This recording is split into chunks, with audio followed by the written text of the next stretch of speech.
It's time for the Chapter and Chatter Cafe with Camden County Library District Director, Professor Jim Pasley.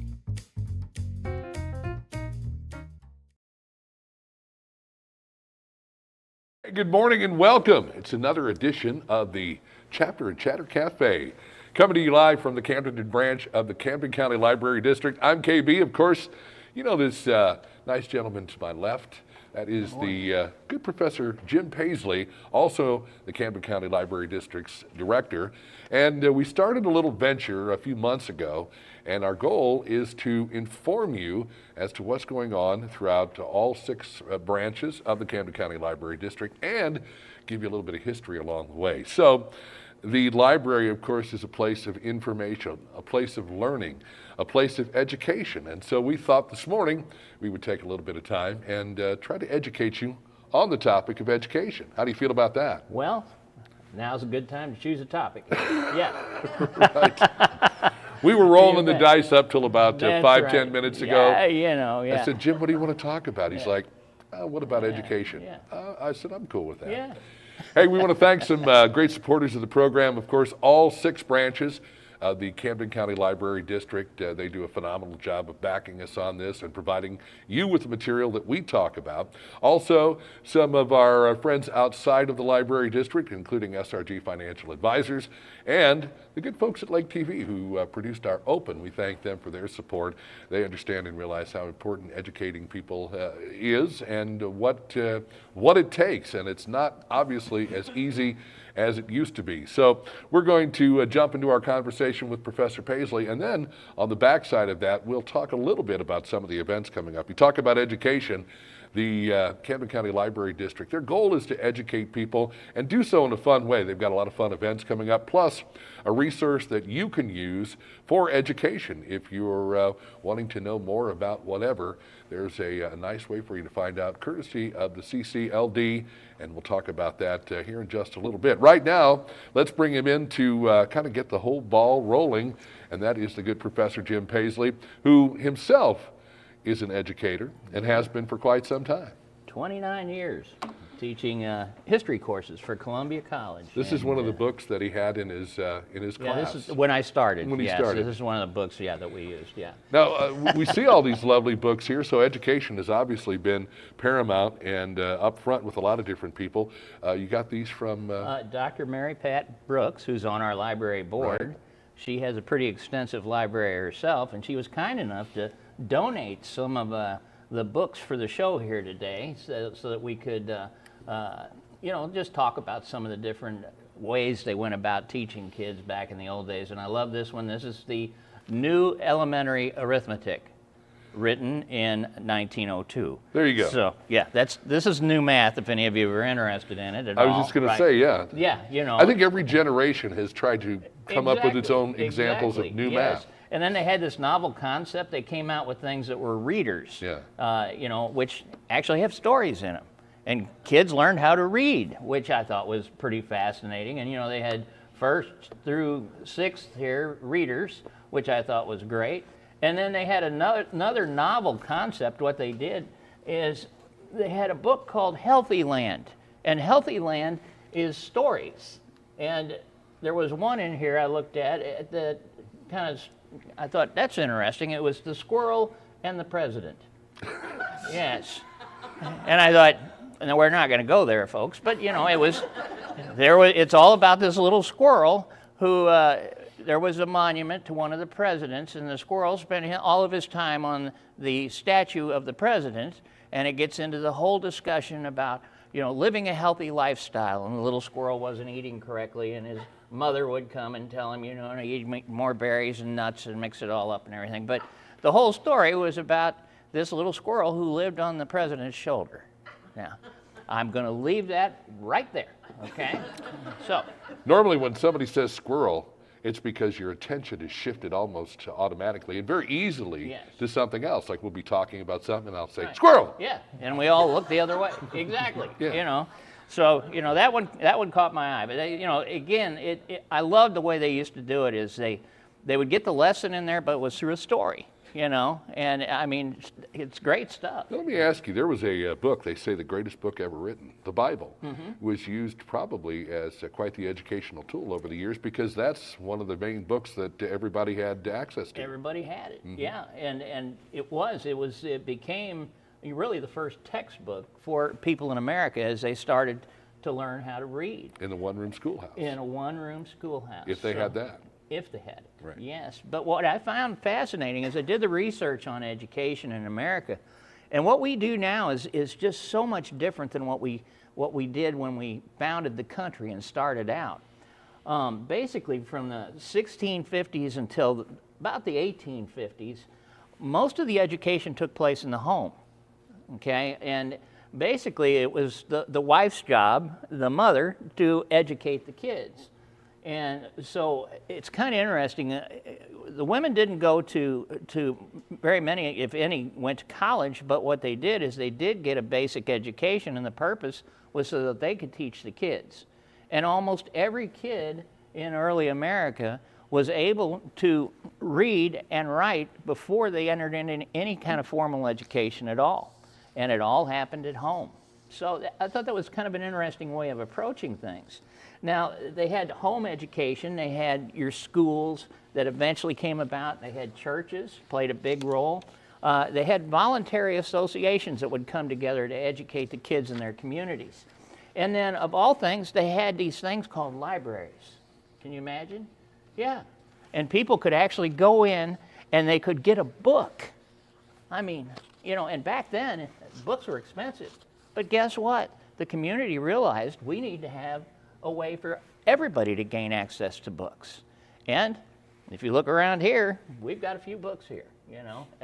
It's a perfect place for me because when I want to do the research, I've got my own librarians, and I also have all of these books. It's heaven for me. I think it's great, all right? Now, it's interesting. There was no mandate back then to educate children. There was no federal government involved. Zero. Absolutely none. People did this because they saw the importance of educating their children. That's why it happened, okay? Now, there was a Dr. Lawrence Kremen. He was a scholar in the field of education, and he has said that during the colonial period, just like you pointed out, KB, that the Bible was probably the single most important cultural influence on the lives of the citizens back then. It was really the only book they had, okay? And so it became kind of the cornerstone of the early education system here in America. Now, parents actually believed that it was their responsibility to teach the kids. What? Oh, wait, now there's a shift for you, right? In other words, you didn't just send them off to school and so let them figure it out, right? No. It was the responsibility of the parents to teach their kids. And they took this very seriously, okay?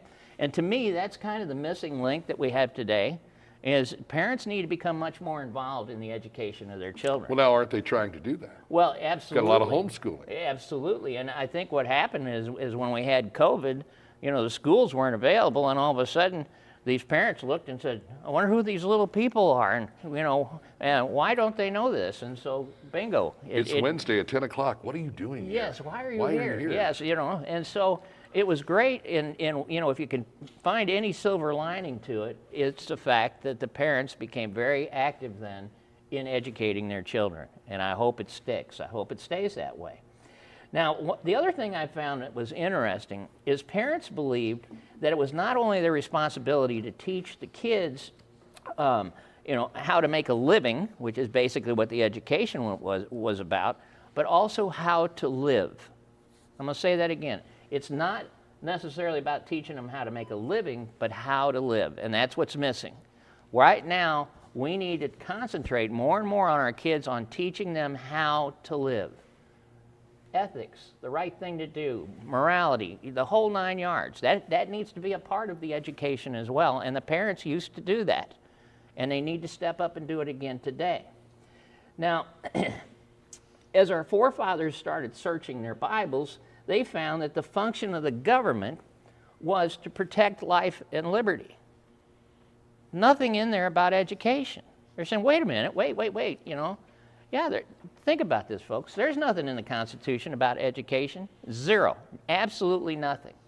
Yet, we have a federal Department of Education, a state Department of Education, yet under what authority? There is none, okay? It's just something they did. So how did that happen, all right? Now, again, I say, education started back in the early days at home and in the fields, all right? And basically, it started at the mother's knee, and as they said back then, it ended in the cornfield or the barn at the father's side. Now, the task of teaching really fell to the mother. Since paper was in short supply, what you would see happen is that she would gather the kids by the hearth. And any of you that have a fireplace at home, you know how the ashes spill out? Well, that's a great thing to teach with, because what she'd do is she'd spread the ashes and she'd draw the letters. And kids would learn, you know, that was her chalkboard, if you will. And then you just erase it and throw some more ashes down. Pretty clever idea, right? Not very expensive. And so that's what they would do, okay? Now, the child learned the alphabet, and then they learned how to sound out the words, and then a book was placed in the child's hands, usually the Bible, because like I say, that's the only thing to get their hands on. And basically, the kid would learn the different passages from the Bible, and a lot of them were familiar to them because they went to church on Sundays and they'd hear the preacher saying the same thing. So they had that repetition, if you will. Now, the Bible was supplemented by other books, okay? And the earliest books that we know of that they used here in the United States was one called Pilgrim's Progress by John Bunyan, I'm sorry, wrong guy, and the New England Primer, and Isaac Watts' Divine Songs, okay? Now, volumes like these, our founding fathers and the generation thereafter basically laid the foundation for our modern education system. And again, they were very similar to these readers, you know, basic books that told stories and had a moral lesson with them. And they're all really fascinating when you look at them, because it tells the story, and then at the end it will have a moral to the story. And it has questions for the kids as to, well, what do you think? You know, why did he do this? What happened here? What did he learn from this? Which, to me, is a great way of teaching. You know, the trick is to teach the kids without them realizing they've been taught, you know, and it sticks, all right? Now, yeah, not PowerPoint, you know, it's read a book. Well, right? like trying to get them to eat their vegetables. Yes, same thing. Eat your veggies. But if they read the story about the squirrel on the president's shoulder, they'd eat their veggies. They'd remember that story. Very good. Do you remember Fluffy the squirrel? Yes. Okay. What happened? Okay, he had to eat his The veggies. squirrel's name was Fluffy? Fluffy. Okay. Yes. You know. Yeah. It's like a steel trap. When I read a story, I remember it. Right? Retention, Yes, memory exactly. retention. Strong You know, with this one. Yes, it's terrible. It's terrible. Yeah. Now, here's the thing. The colonial mothers, they used simple, time-tested methods of instruction and just plain old hard work. They'd tell the kids, you're going to read this, and afterwards we're going to have a quiz, and, you know, they kept at them, all right? And, you know, I've often wondered, all these things, you know, these latest methods of teaching and everything, Dr. John Keeney, who I worked for at Columbia College, he told me once, when they'd come up with these new ideas, he'd say, you know, what we've been doing has worked for 2,000 years. Why are we trying to fix it now? Good point, right?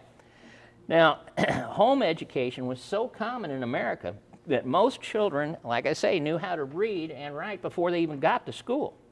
And they were taught to read at home before they were subjected to the rigors of going to school. You know, having to get up and drag yourself through the snow uphill both ways, you know, that whole thing, right? Middle-class families where the mother would be expected to be literate, this was common for her duties. Her job, after she did everything else, you know, taking care of the farm and the kids and everything else, was to educate the children, all right? Now, bear in mind, all of this is happening without spending a single dime of taxpayer money. Kind of a novel approach as well, okay? Right. Yeah, it never involved psychologists or bureaucrats or specialists. Bottom line, it was mom. Mom taught you, okay? Now, they learned basic academic skills like reading, writing, and arithmetic, and just what they needed to get along in society. Even in Boston, which was the capital city of the colony, where the government had a tremendous role in everything that was happening, they were taught to read at home. There was no formal school there in Boston, okay? Books were bought by the parents, and illiteracy was absent. I mean, it was like 4 in 1,000 kids couldn't read and write. 4 in 1,000. Huge, huge number. The people were very literate here. And as a result of that, when things like a revolution came around and a newspaper came around, they could read. The communication was there. It was pretty fascinating when you think about it. Now, booksellers, back in 1700, they had 11 dozen spellers on the shelves and 61 dozen primers. Think about that, all right? Go to any bookstore today and find me the tools you need to teach a kid. Go to Amazon Books and tell me how many books like that are available to help you teach your kids. Starting to happen now with homeschooling, but 1700 they were doing this, all right? Now, a fine education received at home and on the farm held them in good stead. And I'll tell you what, if you go back and look at some of the writings of these people, especially when you get into the early 1800s, it's fascinating how well they wrote. I mean, it's unbelievable, you know. And they had a 6th grade education from a one-room schoolhouse. It worked. That's the bottom line, all right? Now, some of our forefathers decided that more education would be beneficial. And again, you know, they get a certain amount at home. But grammar and secondary schools started to pop up along the Atlantic seaboard. And basically in areas where you had a high concentration of people, like Boston and Philadelphia. Now, in New England, a lot of these schools were started by colonial governments, all right? But they were supported and controlled by the townspeople. The people had control of them. In the middle colonies, there was even less government intervention. And in Pennsylvania, a compulsory education law came into being in 1683. They said the kids have to go to school. Education is important, right? So that's pretty neat in itself. Nevertheless, many of the schools were set up simply as a response to consumer demand. People wanted their kids educated, all right? And by 1776, Philadelphia had become second only to London as the learning center of the world. Think about that. Here we are in 1776, this little country, and education is a priority for us. Now, Quakers in Philadelphia, they were the first inhabitants of Philadelphia. They laid the foundation for the educational system that we have today. Because of their emphasis on learning, an illiterate Quaker child didn't exist. Quaker kids got an education whether they wanted it or not, right? Other religious groups set up schools in the middle colonies. These are the Scottish Presbyterians and the Moravians and the Lutherans. Basically, all of the different religions thought it was important to have an education. Now, in addition to these church-related schools, private schoolmasters showed up. Now, this is where it's an interesting conundrum compared to where we are today. Okay, the government does it all today. Back then, really until the early 1900s, it was all done by private schoolmasters. Now, here's the catch to that. If somebody was a good teacher, they'd have all kinds of folks coming in and taking their classes. There was one individual there in Philadelphia, a guy by the name of Andrew Porter. He taught mathematics, and he had a family of 6, and he was able to live an excellent life. Had a big house, took care of all the kids and everything, all from the salary he made teaching mathematics, okay? He's freelance, all right? Now, what's interesting about that, and what I thought was fascinating, if you're a good teacher, paid off. If you're a bad teacher, goodbye. That's the way it worked, okay? You had to be a good teacher in order to survive. If you weren't a good teacher, nobody came, and you're not a teacher anymore. Isn't that a novel concept as well, okay? Now, in addition to this formal schooling and secondary schools, colleges and universities, early America had other institutions that made it impossible for people to made it possible for people to get an education without even having to go to school. And you ask, you know, how did they do that? Well, an individual who had never attended school could receive an excellent education by using their libraries. Yes. And this was a new concept, okay? And people, if they had the opportunity, if they had the funds, they would buy their own library. Thomas Jefferson's a great example of that. But a lot of people joined what they called a Society for Mutual Improvement. Now, what that was is if all of us here today, we all have books at home, what they did is they said, well, we need to provide books for the people that can't afford them. And so they would come in and they would contribute their books and form this society, if you will. And what you could do is you could come in and become a member of the society, and that gave you the opportunity to check out books. Yeah. So all you have to do is come into the Camden County Library District, any of our libraries, and you could become a member of our society, if you will. We call it a library card. Right. Yes. So there it is. They were doing it back in the 1700s, and we're still doing it today because it works. It's a great idea, right? And so basically what we saw happen is at first these libraries, they didn't have, again, no relationship to the state or anything. They're funded simply by members who come in, donate books, and there you had it, okay? And it just existed, donations to make this thing happen, to educate the citizens, okay? Soon libraries became the objects of private philanthropy. People who had a little extra cash, they'd come in and say, well, why don't we build a building for them? Better place to put these things. And the next thing you knew, here we have these private libraries popping up all over the country. So now even the poorest citizens had access to the books they needed to educate their kids and themselves. It was great. Now, the sermon, that was another thing that happened. Where are you going to get this? Mom and Dad only know so much, right? And so, they'd say, well, we'll go to church on Sunday, and the preacher, he's a very educated man, he can help us as well. And sermons at the churches became an excellent educational experience for our colonial forefathers as well. And Sunday mornings were a time to hear the latest news and see old friends and neighbors, but it was also an opportunity to sit under, the man of God there, and he'd spent hours, 2, 3, 4 hours preparing a lecture for that Sunday morning, a sermon. And people, loved it because they were gaining an education, if you will. It was a school in itself, all right? So without ever even attending a college or a seminary, a churchgoer in colonial America could gain knowledge of the Bible and church history and classical literature. So again, there's opportunities there, and I want to keep emphasizing, it's without any taxpayer dollars, without any formal rules and regulations. Yet, if you go back and look at these folks in the 1700s, they're fascinating. I pulled out a book the other day, a McGuffey's Reader. They had them in the 1840s. And I look at the test in there. I don't know if I could pass it.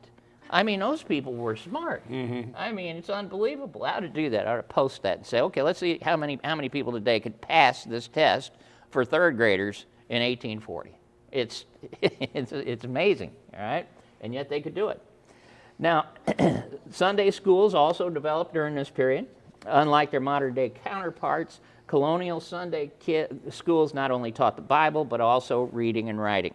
So they're getting it in a lot of different places. Now, another educational institution that developed in colonial America was the Philosophical Society. And one of the most famous members of the Philosophical Society was none other than our friend Ben Franklin. Yes, Ben Franklin. And he formed what he called the Junto. It's Junto, but it's pronounced Junto. And there you would have men gather together, and they would read and discuss the latest papers and all the information that's being fed in from the philosophes and educated societies throughout Europe and everywhere else. So, we had this group of guys that just came in and wanted to teach themselves. They've already, very well accomplished individuals, but they knew there was more knowledge coming every day with all the scientific knowledge and philosophy and how best to run a government, so on and so forth. So they were educating themselves again. Another society was called the Literary Republic, and the society opened a book bindery. It was opened by a guy by the name of Reinhold, George Reinhold, and I think even today, if you look on the shelves here, you'll see books published by Reinhold Publishing. That's where it got its start, okay? And here, artisans and tradesmen, common laborers would meet to discuss things like logic and jurisprudence and religion, science, the economy, okay? So it's some guys laying bricks all day, and then he would go to this society, and they'd sit around and talk about the latest, which I think is another great idea. Now, our founding fathers were educated this way, and they did not think of in terms of the government being responsible for it. Again, they saw it all being done through private citizens to provide education for the people. Now, accordingly, when the delegates gathered in Philadelphia to write a constitution for the United States, education was considered to be outside the jurisdiction of the civil government. Our forefathers, they said, no, we shouldn't be involved in this. They're pretty smart. And they've probably seen how government runs things. Now, Madison, of all people, all right? Madison, in his notes on the Constitutional Convention, recorded that there was some talk about creating a federal legislature and giving it the power to establish a national university run by the government, all right? But the proposal was defeated soundly, okay? Because the founding fathers supported the local institutions, which had basically taught them. They're saying, no, that's not the way, that's not our role. Our job is liberty, freedom, protection of the people. Education, that's in the private sector. Now, the principle had been established that it wasn't to be deviated from until early in the 19th century. Even as late as 1860, and I thought this stat was interesting. As late as 1860, there were only 300 public schools in the United States, but there were 6,000 private schools. 300 public, 6,000 private in the mid-1800s. Okay, so you can see we've done a big shift here from where we were, okay? Now, basically, the results of the colonial America's free market system of education were pretty impressive. Because again, if you were a bad school, you're gone. If you're a good school, you stayed. Novel concept. There was almost no tax money at all spent on education. Federal tax money or state tax money. It was all done on a free market system, all right? No government subsidies were given. And basically what happened, like I said, if you weren't any good, your school closed. Competition guaranteed that the educational resources stayed at the top. The best survived, okay? Now, what happened is the institutions that survived all this produced a generation of brilliance. I mean, look at the United States. Look what we were able to do. This little bitty country. I mean, when they would hold a convention in some place like London talking about all the latest science and the patents on everything, who was there? Us. We had it all. We were doing it all. I mean, we were at the cutting edge of everything that happened, okay? And we would not only get the idea, we'd run with it. You had people like Ben Franklin at his house. He had a little lab that he built up with studying electricity. And oh my God, I mean, I could tell you stories about that. I got to tell one quick one. I'm going off script here. This happens to me. But Ben used to have people over to his house, and in his little laboratory, he had these big batteries, and they were the old glass batteries, and you see them like in a Frankenstein movie. It'd have that pillar coming up, and it'd have the thing going across. Well, he had these batteries set up, and when people would come over for dinner, what do you want to have, chicken or turkey or something? Well, he'd get a chicken, and he'd go out there, and they'd take everybody to the lab, and he'd rear back, and he'd throw the chicken, and it'd go between those things, and it'd go like this, and it was microwave, boom, and so we're going to have chicken for dinner. And everybody was like, what? Amazing, right? Well, he had a big crowd because people were hearing about this. They came to the next dinner, and he said, we're going to have to cook a turkey.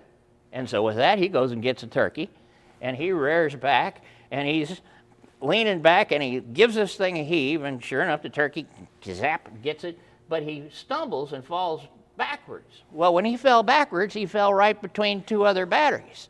And kazak, it got him right between the ears, right? And down he went, kerboom. And everybody's like, oh, dear God, Ben's killed himself, right? And they all run over there, and after a minute or two, he kind of, does one of the like this, and he gets up, and he proceeded to write. He's the first one that ever wrote what it was like to be electrocuted. It's the funniest thing you ever saw. He said, I was there. He said, all of a sudden, a blinding flash of light, the hair stood up on my head, I blacked out, It's hilarious. It's a wonder he didn't kill himself, And then he played with the damn kite. When he got out there with the kite, if he'd have been grounded, it'd have fricasseed him. But it didn't work, The little spark came on there, but if his feet had been grounded properly, there'd have been a little pile of dust that used to be Ben Franklin.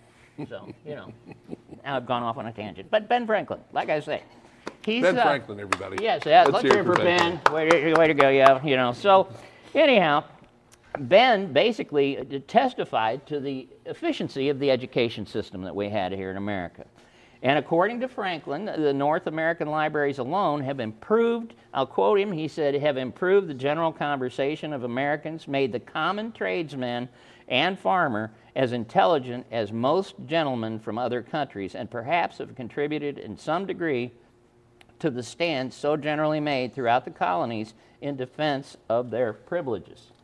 In other words, he's saying the reason why the colonies revolted and had their act together when all this went down with the king was the fact that they were informed. They could read. They were reading the papers. They were reading all the information that was coming out of this new Congress that they had put together. And so the people themselves had the knowledge to know that, no, this whole thing with this king taxing the living daylights out of us, that isn't right. And we have a better way of doing it. So you got to hand it to them, right? Now, basically, like I say, we had this education system. And all the New England colonies required towns now to set up some sort of schools. And a lot of them did so. In 1642, the Massachusetts Bay Colony made proper education compulsory. Other New England colonies did the same thing. A lot of similar statutes were adopted throughout the colonies on the eastern seaboard, all right? Common schools appeared. Now, these are the ones that y'all are familiar with. This was the one-room schoolhouse, and you only had one teacher, but you had grades ranging from kindergarten all the way up to 7th or 8th grade. And yet, they came out with this absolutely wonderful education. And they were pretty smart what they did. As they trained the kids and they advanced to the next age, or the next grade, you had 7th and 8th graders were teaching the 1st and 2nd graders. So it wasn't just the one teacher themselves. The teacher created this group, if you will, that were teaching each other how to move forward and how to read and how to write and how to do mathematics. So the teacher had a lot of helpers, and it worked. And if the teacher moved on, there was always someone that could continue the journey. Exactly. Not to mention a lot of those kids that graduated from that 8th grade class became teachers themselves. It's interesting.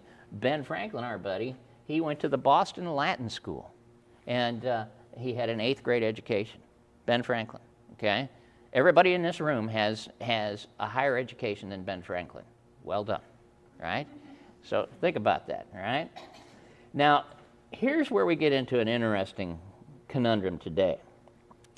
Basically what happened is somehow we went from where we were to where we are. Now, individual states, rather than the federal government, have primary authority over education. It falls on the states. You look at the 10th Amendment to the 10th Amendment, the Bill of Rights. It says if it's not in the U.S. Constitution, it goes to the states. Education is not in the U.S. Constitution. Therefore, responsibility for educating our children falls on the states. That's where it's supposed to be, okay? And I know today this is a big problem that we have, in that we get federal mandates, right? Now, eventually, every state developed a Department of Education, okay? And they enacted laws to regulate the financing and the hiring of school personnel and so on and so forth, all right? The federal commitment to improve and finance public schools expanded enormously when Congress passed something called the National Defense Act of 1958. 1958 was when they passed this National Defense Act, and they said, we need to do what we can to educate the people. You know, we'd been through a couple of world wars and said, this is important. And what they tacked on to that was next came the Education and Secondary Education Act of 1965, okay? These two landmark laws that they created, basically Congress addressed for the first time problems like expanding educational opportunities for poor children and improving instruction in neglected areas of the country, picking topics that they felt were important, like science, we're going into the nuclear age and all, and mathematics, foreign languages became a big push by the federal government. Now I want to tell you some numbers here, and these are kind of staggering. Spending on elementary and secondary education has risen dramatically throughout the past several decades since they passed these laws. $794.7 billion was spent last year. $794.7 billion. Okay? Now, I dug into that a little deeper. Schools in the United States spend an average of $19,380 per kid. $19,380 per kid. And we have basically the second highest amount that we're spending on kids among the 37 top developed nations in the world. State property taxes. State property taxes are what pay for most of the cost of public education. Public schools actually get a small percentage of their funding from donations and parent and student fundraising efforts. You guys have all bought the chocolate bars, right? But by far the greatest proportion of the money comes from state and local governments. The federal government contributes less than 10% of the funding for our schools, okay? Yet, for some reason, the states are sitting there saying, well, the feds say we have to do this. 90% of it's state money. 10% is federal money. Somehow we've kind of gotten ourselves backwards on some of this, right? Now, in 1979, well, let me give you one more piece here that kind of set me back a little bit. The Federal Department of Education, which has no authority under the Constitution, their budget this year is $77.4 billion, and not a single person there teaches. They don't teach a single class, and $77.4 billion of our tax dollars are paying for it.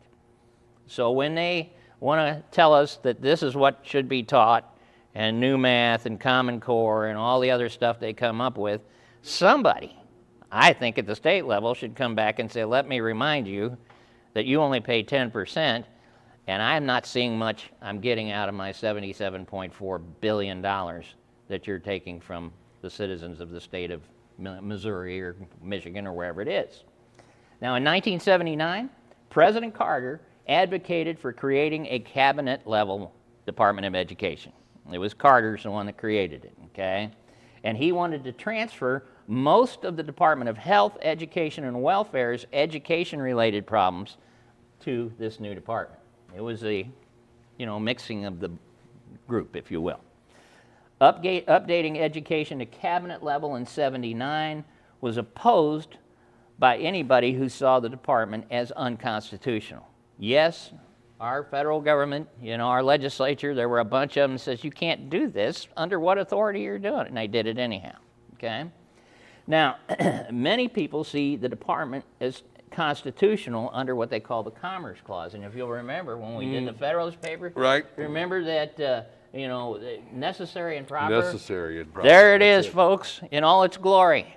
Billions of dollars, necessary and proper, right? It's necessary and proper that the federal government come in and educate all your children, because God knows for the decades before, 200 years before that, up until that point, we did it without them. But now it's necessary and proper that they come in and save it. Wait, all right? So, many people basically looked at this and they said, well, they got a point. It's necessary and proper. And the quality of the education institutions and the degrees that are maintained in this thing called accreditation, now are on the purview of the federal government. So if you want to have a school, it has to be accredited by the federal government. That's where they got you. And so you have to do what they said, okay, if you want your school to be accredited. Now, No Child Left Behind came along. You remember that one? Yeah? No Child Left Behind. It was passed by a bipartisan coalition in 2002. And it started a new direction. In exchange for more federal aid, the states were required to measure progress and punish the schools that were not meeting the goals as measured by standardized state examinations, okay? By 2012, half of the states were given waivers because the kids couldn't pass the test. There you have it, okay? They basically said, good enough. They're proficient. I have to go all the way back to where we started in closing. Would mom or dad living on this little farm where they're teaching these kids and the kids couldn't get it, do you think they say, that's good enough? No, I'd say mom helped make the little switch and dad took the kid out to the woodshed and said, you are going to learn how to read and write. This is the way it is. So stirring the pot, that's basically, a little history of education. I know it's controversial, but I think the biggest point in the talk today is to let people know that we had a system that works, and we can have a system that works again, and it doesn't require billions and billions of dollars. Maybe we need to just give everybody a fireplace and some ashes and turn the moms loose. What do you think? I think that without all of the government interference, did I say interference? Was that the? That's probably not the politically correct way to say it. Well, I apologize. Yes. Sorry, federal government. Yes. Assistance. And we see homeschooling yes. taking off the way that it is. Mm-hmm.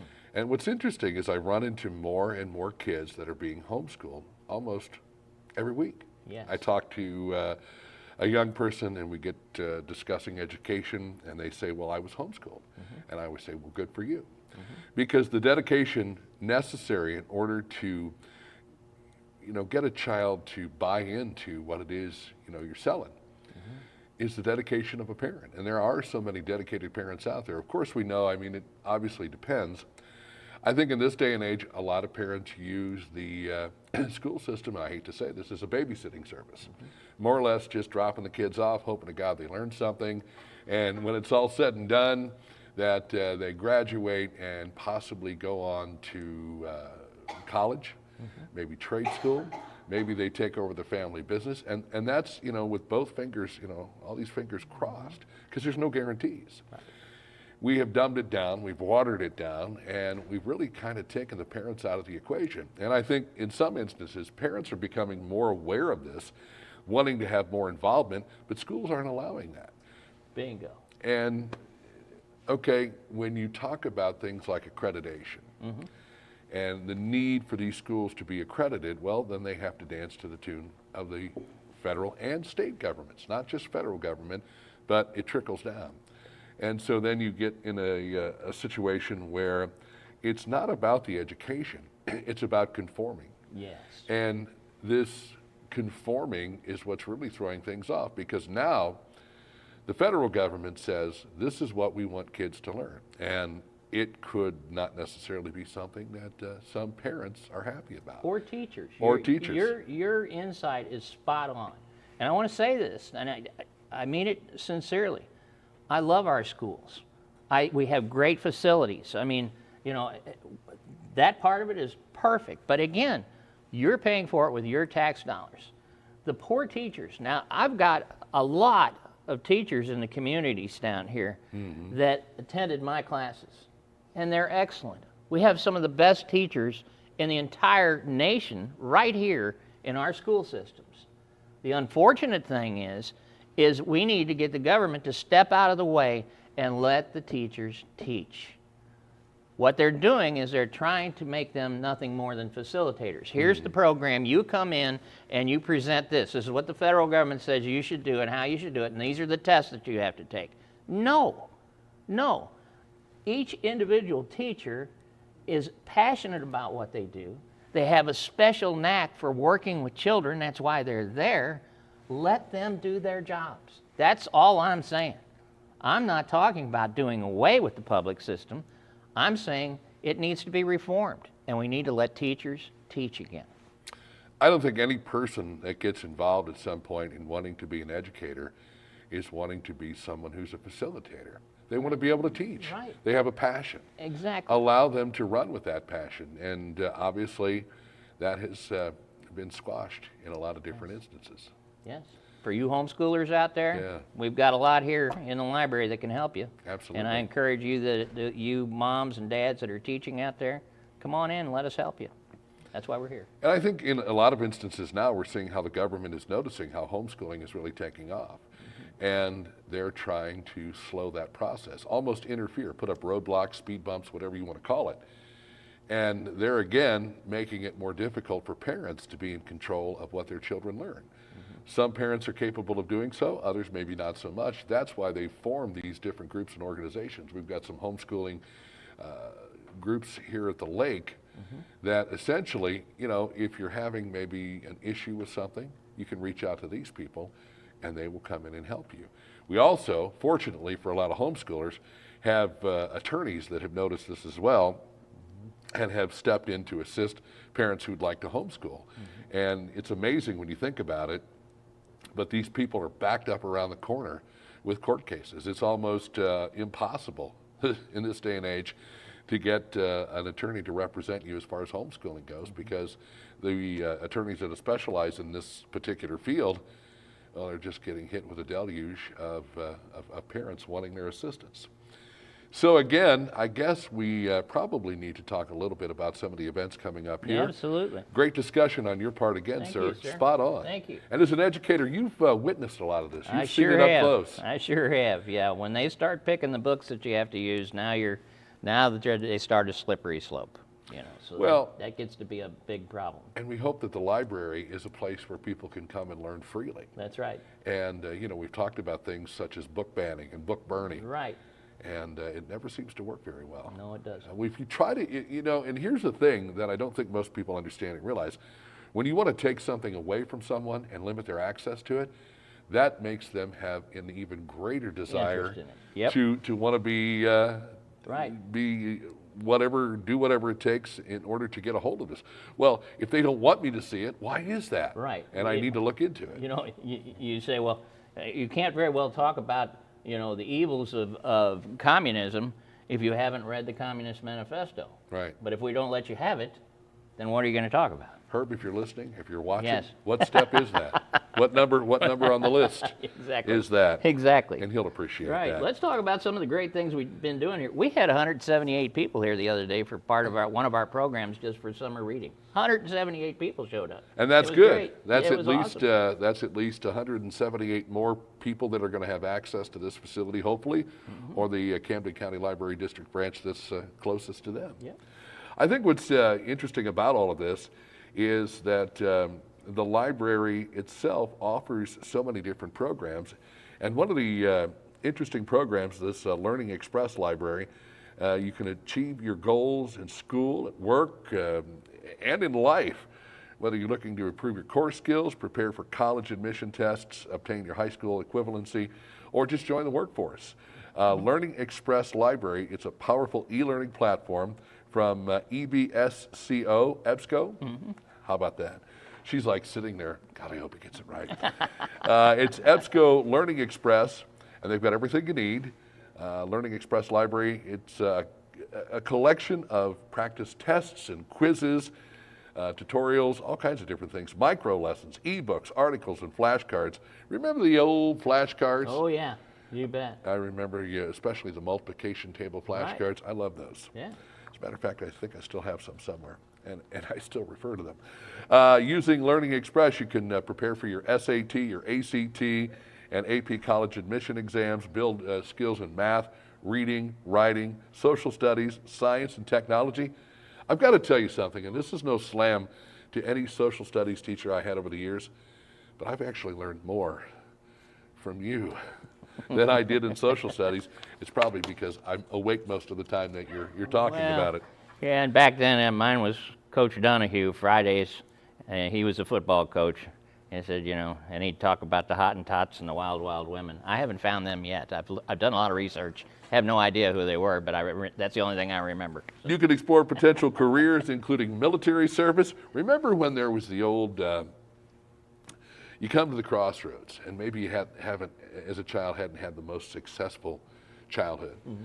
And you'd get there and you'd do something, and they'd give you the option, military service or jail. Mm-hmm. Well, we hope that no one ends up in jail, but through the program we're talking about, the Learning Express Library, you can have access to what it's like to have a career in the military. I'm sure we've talked to a lot of people. Build workplace skills, prepare for the ASVAB and career licensure exams. There's all kinds of different things you can do here. Learning basic use of a computer. It's amazing. There are people out here who don't know how to use these or one of these, and it can help you navigating the internet using popular Microsoft Office software programs, Word, Excel, Office 365, and on and on. Study for your GED. Mm-hmm. You know, sometimes our career paths or our situations in life take us on a different journey, and maybe we don't have a GED. Right.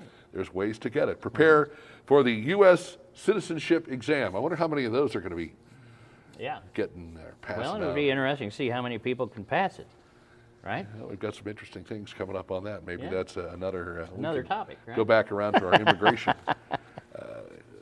immigration, talk. Learning Express Library also offers a variety of supplemental resources for elementary and middle school students aligned with math, reading, writing, and again, social studies. So check that out. And also, you know, we talk a lot about what the library has to offer in terms of learning. And you guys bring in a lot of great speakers, a lot of great people who like to show off their crafts and what they do. And they invite all ages to join them at the library branches this summer to register for the Summer Reading Challenge. You just mentioned that. Yes. And what a big hit it was. The theme this year is Adventure Begins at Your Library. And why not? Because you have all these different ways to go on an adventure without ever leaving your home. You've got books and resources and everything here in the library. This is such an amazing facility, and I have to say that people that work here have taken the time, and they've done so at all branches of the Camden County Library District, to take the time to offer the resources necessary to people on any level, any age, whatever your skill level. It doesn't make any difference. Come in, talk to the friendly staff here or anywhere, and they will point you in the right direction. I think it's so very important. At registration, you can receive a reading log to record the number of books, read for ages birth to 5. Birth to 5. Get them started really early. Yeah. Put a book in the crib with them. I'll tell you what, Mom, sitting there reading to the child, that, you know, while it's sitting there in its little crib at night, it makes a difference. Kids, as you complete your reading logs, you can return them to the library, earn all kinds of great prizes. They've got Sugar Creek Mini Golf, Randy's Frozen Custard, Pizza Hut, old-time photos on the Bagnell Dam Strip, which is a great place to go and enjoy. You want to talk about reliving history, that's a great place at Old Time Photos. Mm-hmm. All ages are encouraged to read, log their reading, return completed reading logs for chances to enter to win the grand prize. And for more information, simply visit them online at ccld.us and look for it there, or stop by any of the libraries and speak with the, as I mentioned, friendly staff members. You're also invited to join the folks here at the libraries each week to watch performances as part of their Summer Reading Challenge lineup. For a full schedule of events, please again visit the website ccld.us, click on the events button, and guess what? They're all there. Lindsay Webster from Bridal Cave, she's going to visit the Stoutland School on Tuesday, June 11th at 10 a.m. and the Climax Springs Library on Wednesday, June 26th at 10:30 to read stories about cave adventures. Also discussing her adventures at Bridal Cave along with bats and maps. If you've never been to Bridal Cave, it's great in the summer. It's even great in the winter because it's a constant 60 degrees at Bridal Cave. So it's a great place to hang out for whatever's going on, especially on a rainy day. If you don't have anything to do outdoors, go explore the cave and find out what great things that they have available for you there at Bridal Cave. And Lindsay is a wealth of information. They also invite you to join the folks right here at the Camdenton Library, June 11th at 2 p.m. when their friends from Mad Science will be here to explore the superpowers of Biblio. How did I do? Got it? Perfect. I stayed up all night practicing that word. From sustaining flight to creating light, they find the true superpowers within. Then on, Stoutland resident and blacksmith Marty Milner is going to be at the Stoutland School on Wednesday, June 12th at 10 a.m. to discuss and demonstrate the fundamental blacksmithing techniques. Marty will also explain the importance of advancing and preserving the art and craft of blacksmithing. And if you don't think that there's a lot of education involved in blacksmithing, just sit down and talk to a blacksmith one day, and you will find out that indeed these folks need to be very knowledgeable on all the things that they do. Mathematics, science. Types of metal. It's all in there, man. It amazing. certainly is. Yeah. Events held at the Stoutland School are open to all ages and residents who want to attend, so there's a good opportunity. You don't have to be, a kid to enjoy what we're talking about. I'm trying here. to make as many of them as I can. Yeah. If you like things on the earth or under the sea, Trevor from LOZ Dive returns to the Osage Beach Library this summer to discuss the adventures he and his team of divers have experienced here at the Lake of the Ozarks and beyond. Trevor will visit the library on Wednesday, June 12th at 10:30 a.m. Have you ever lost something in the lake? Oh, absolutely. And you've called a diver, and the diver goes out and finds it. Again, the amount of science that is necessary to incorporate the oxygen and whatever it is that they are wearing and what they have to do in order to look for it and how they have to set up a perimeter to search and things like that. It's all very amazing. They've seen some interesting things in this lake. I don't think they've seen any giant catfish or any giant sharks. I would say that if they're out there, Trevor is probably seen him. Trevor is just a great guy too. You love his accent too. Absolutely. Right, mate? Yes. And if you like magic, how about this? Let me go back. I think I mentioned it. Wednesday, June 10th at 10:30 at the Osage Beach Library to meet with the divers, Trevor and the LOZ dive team. If you like magic tricks, if you like juggling, story of my life, who doesn't? Mid-Missouri Magic's Jerry Tritz will visit the following libraries this summer to wow young and old alike with his magic tricks and juggling on Wednesday, June 19th at 10:30 a.m. at the Climax Springs Library. Then in the afternoon of June 19th, he will be at the Sunrise Beach Community Center at 1:30. Folks, lots going on, and again, if you want to find out more, simply go to the ccld.us website. Click on the events, and there you go. You've got something. And, this is nice for kids who have a tendency to maybe get a little bored during the summer, don't have things to do other than sit on their phones or their computers. Get them out of the house. Get them into the library. Get them learning without them actually knowing that they're doing it. There's the trick. And you might be surprised. It's like, like I said earlier, eating your vegetables. Right. How do we do that? Do we hide them in something? Do we, mix them up and put them in a chocolate shake? I don't know. No. You read about Fluffy the squirrel. I keep trying to tell you. Fluffy the squirrel. Fluffy and the president. That's Absolutely. right. There you go. Yeah. Good stuff. We've got a couple of minutes left, and with the time we have left, again, we want to thank a lot of the people that we have behind the scenes, Coley and Mark and Vicki and the great staff here. All the folks that come and support us, thank you, folks, for coming out again. It's great to see all of you. And, of course, all of the folks at all 6 branches of the Camden County Library District. They do an amazing job. If there's something you need, talk to them. If they can't find it, they will access or look into or talk to somebody who will and get you all squared away. And with everything that is available at this library and other libraries, I got to tell you, finding the answers and the solutions should not be too much of an issue. And I think that in itself is another thing. Rather than just getting on the computer and having it handed to you, why not go to the library? Why not do the legwork necessary in order to find the answers to what it is that you're looking for? Because once you start to put that work in, then you develop maybe, something like a work ethic. Right. It's not totally out of the realm of possibilities, folks. The things that you will learn not only by accessing the information, but the way you go about it. And if you're having issues, then you can learn the method necessary in order to gain access to whatever it is you're looking for. And everything that's so controversial today, we've got people here that can help you. Don't just take the word of the talking head on TV. Come in and look at it. Look it up. Get both sides. Yeah. That's the key to it, and make your own decisions. And we've got the resources to do it and the people to help you do that. Right now, it is always looking good. So I have to ask Coley one more time behind the camera. We'll be back in the month of July. Yes. July the 18th we'll be back. Yes. Now, for all of you out there that have signed up for the Summer Reading Challenge, we have to encourage you to stay on board with this. Read as often as you can, as often as you like.